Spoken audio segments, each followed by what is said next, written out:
we are looking at the reasons why you may be afraid to invest in your career now more than ever because of the pandemic and because of the way things are and the uncertainty level that is different compared to previous years. And so it really has to do with you knowing what will happen in the future. And of course, we never know what's going to happen in the future. And so that might be why you're wanting to hold on to your time. You're wanting to hold on to your money thinking, I may need it to protect myself. I may need it to survive at one certain point.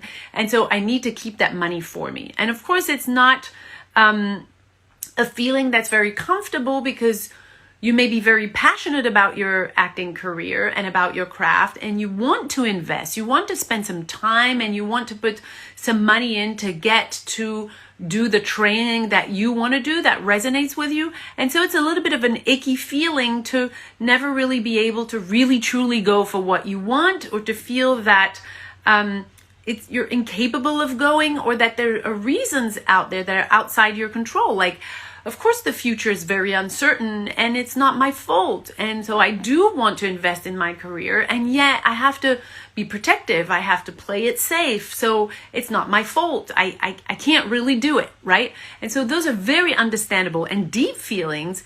And I want to honor that for everyone because they are real.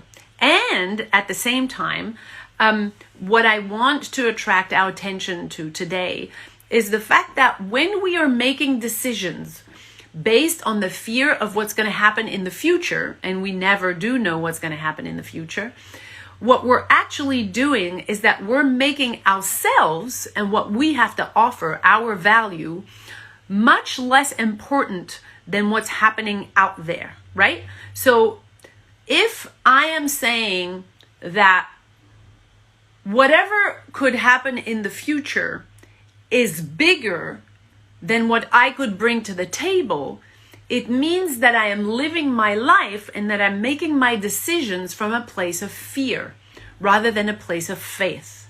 When I'm coming to the table and making my decisions from a place of faith, it means that I am deciding that whatever I will bring to the table, whatever my value is going to take care of the things that life will throw at me in the future. Whether it's you think that your bank account might get smaller next month, maybe you think that the context of things will change, that the competition will be something. Maybe you think you're in the wrong location and that you should change location. Maybe you're thinking that you might not have enough opportunities in the future. Maybe you're thinking that the way you look is affecting the opportunities you have. Maybe you think that your accent affects that. Maybe you think that your race affects that. And all of those things can be true. And I want to say that bringing your total value to the table, you being an artist, being completely whole, being completely alive, being completely worked on, and having everything that you know you can offer be available, will impact all of those things. It will impact how you will be perceived beyond your accent, beyond your race, beyond what you look like.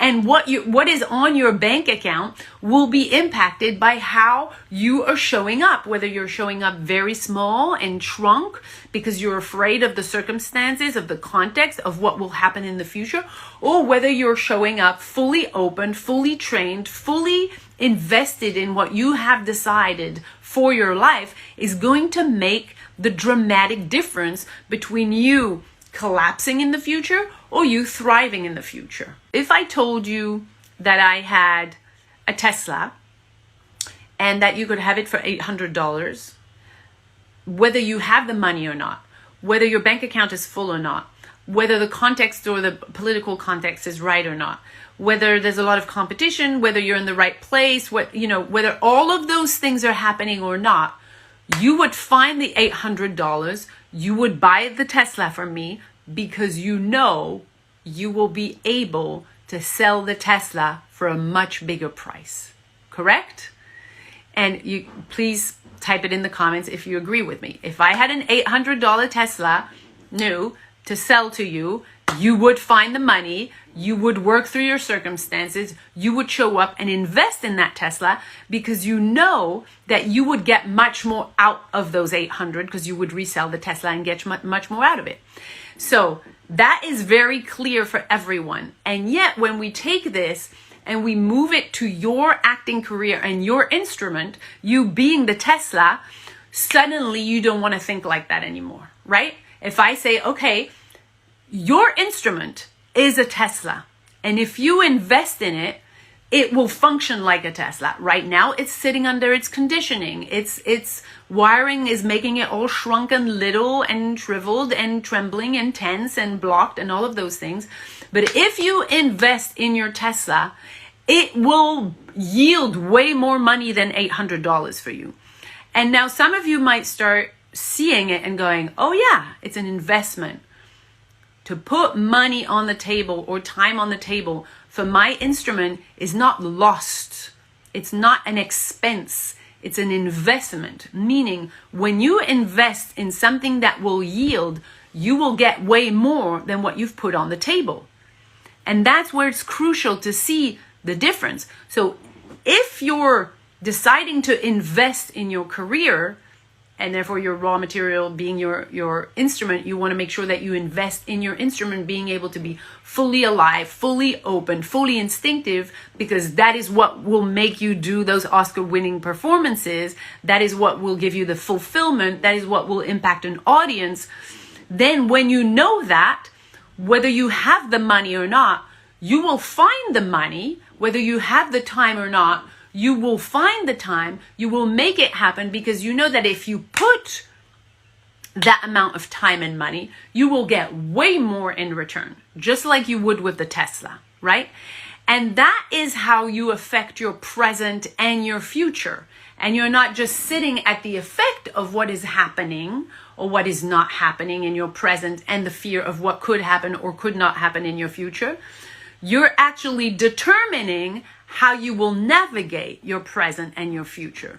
So by showing up fully you, whole, unconditioned, with an instrument that's untamable, that's raw, that's instinctive, open, and free, you know that you will get a different kind of results than if you show up for your present and your future and you're not whole, you're not instinctive, you're not free, you're tense, you're blocked, etc.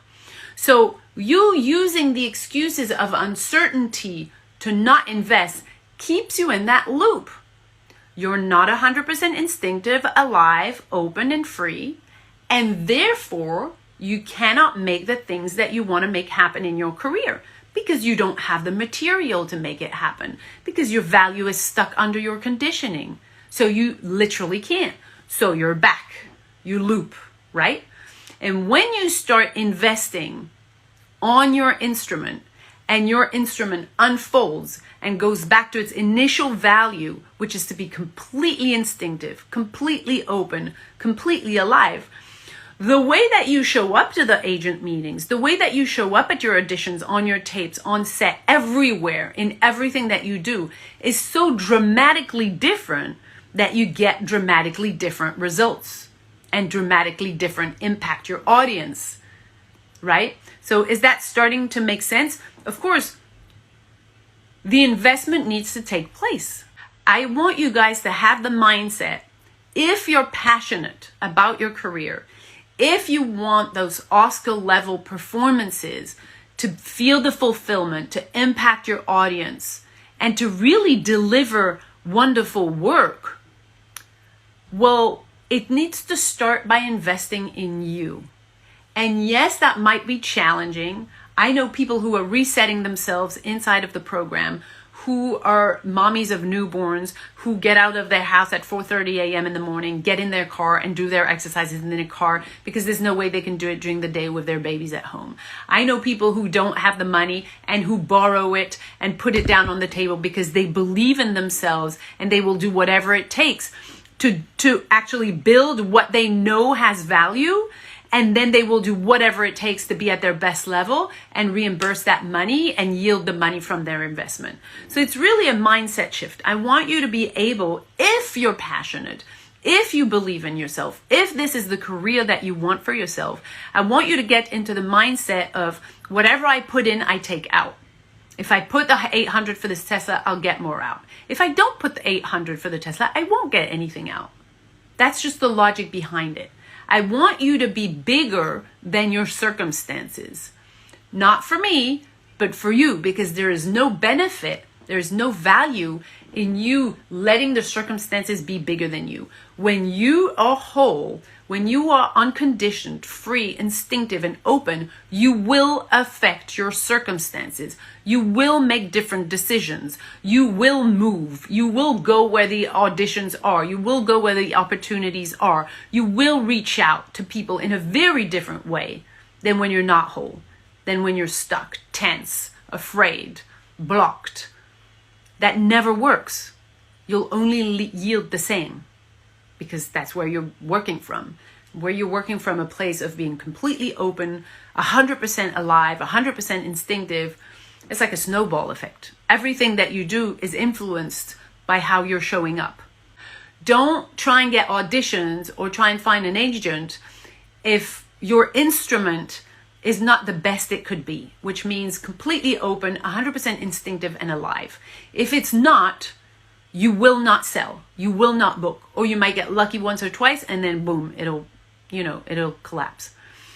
So people are asking a lot about finding agencies and finding castings, and I just want to remind you that we have those bonuses in the reset journey, and those are not the essential questions that you want to ask yourself. It's really about first having something to sell. If your instrument is not 100% functional, which usually it's not because of your conditioning, there is no reason why you should try to sell anything, right? If your bread is not your best perfect bread, why would you try to sell it? People are not going to come back and buy it again, right? So let's be logical about how you approach your career.